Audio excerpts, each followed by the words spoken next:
bit of a slowdown in parts of commercial real estate, including warehouses. It's weighed on the entire industry, including the stock of Prologis.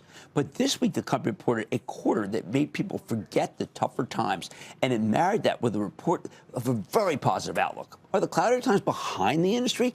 Can the stock keep running? Let's check in with Hamid Moghadam. He's the co-founder, chairman, and CEO of a company I have liked for many years, Prologis, to find out more. Mr. Moghadam, welcome back to Mad Money. Thank you, Jim. Good to be with you. Okay, you said something on a Boolean conference call that I loved. You said, this is one of the most compelling setups I've seen in 40 years. This was a level of sunshine that brought a smile to my face, because everyone's got something negative to say. How is this possible? Well, look, we went through a period of significant construction right after COVID because the share of e-commerce during COVID went way up, and people built anticipating that kind of demand. And vacancy rates went from about 4% to about 7.5%. Some pricing power went away. But today, we're at the trough. We already see signs of companies committing to a significant amount of space, particularly the strong ones. The small and medium-sized businesses haven't quite come back, but the ones with strong balance sheets are they have their front foot forward and on offense. And replacement cost of this kind of real estate has shot through the roof. There are many jurisdictions that are putting opposition to development of new logistic facilities. So you're getting set up in an environment where demand is coming back, supply is going to be curtailed, and I think companies are going to have a fair amount of pricing power. And to get that next unit online, it's going to be a lot more expensive. But you have some prime real estate. We do. And if you need to add, I am sure even with the inflationary costs you have to deal with, it's going to be a really good return on investment. Absolutely. No question about it. We have 1.3 billion square feet that will benefit from the strengthening market. And eventually our development business on the logistics side will be very active again, because we're already doing a ton of build-to-suits. And certainly on the data center side, we're doing a lot of new development projects. Well, so we're excited about that. I do want to talk about that, but just want to finish that people should understand that the focus on your last conference call, other than the fact that you will be retiring soon, was the focus on leasing momentum. It just seemed like around the globe, not just the United States, and in countries in Latin America, the leasing momentum's terrific.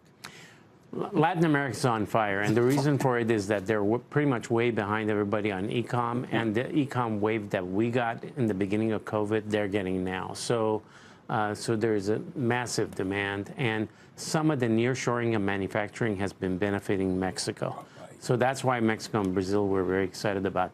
But it's a good setup, and I think when it turns, which it already is beginning to, I think it's going to have long legs because of this cost differential. Right. Now, let's talk about the data center. You were the first and still, I think, the only company that talked about both data center and the power needed for the data center. People are kind of waking up to the idea, you know, we just can't put up a data center. We have to find the power, and they're all so nervous about it. But you offered a turnkey solution. Right, absolutely.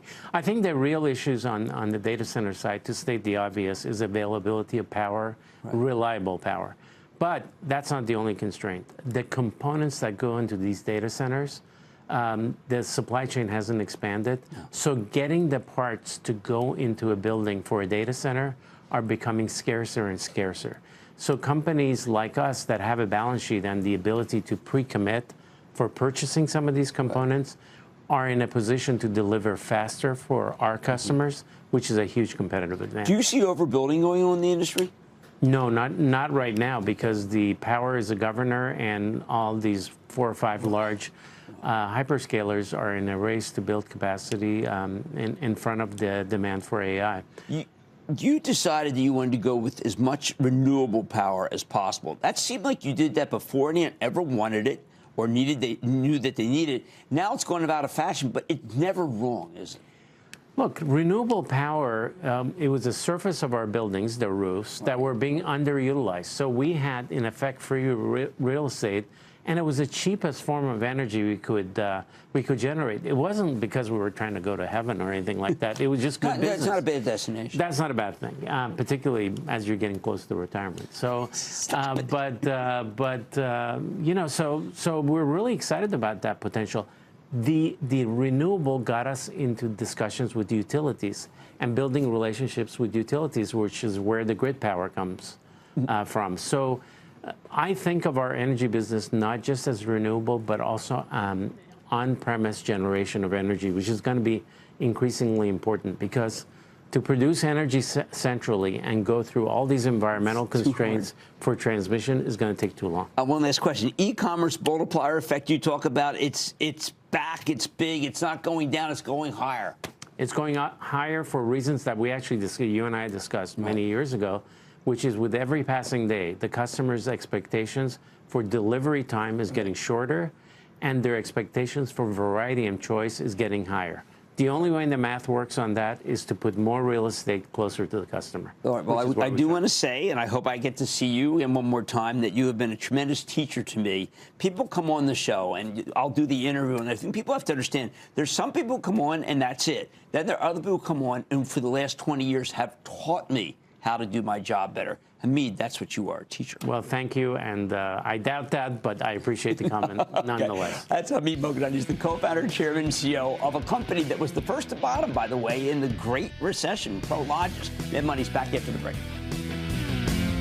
Coming up, how are companies updating their security in the age of AI? Cramer's finding out with the CEO of Okta. Next.